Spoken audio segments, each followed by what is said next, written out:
Böyrəmə vurarsın. 1936-cı ildə anadan olmuşam.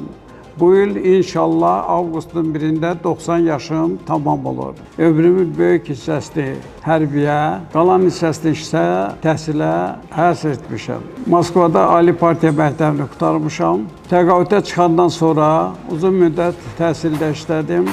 Həyat yoldaşım Vəliyeva Gülşən Camal qızı da ömrünün əsas hissəsini təhsilə həsr edibdir. İndiyə qədər Həmkarlar İttifaqının imkanlarından istifadə etməmişdik. Ona görə belə qərara gəldi ki, bu qədər əmək qoymuş insanlar ki, bu il müraciət edək, bəlkə bizə qarşı bir müsbət tədbir görürlər. Ona görə Həmkarlar İttifaqının qəbul şöbəsinə gəldik və orada çox böyük səmiyyətlə qarşılandıq. Yadıma gəlir, ora gələndə deyəndə ki, mənim 90 yaşım var.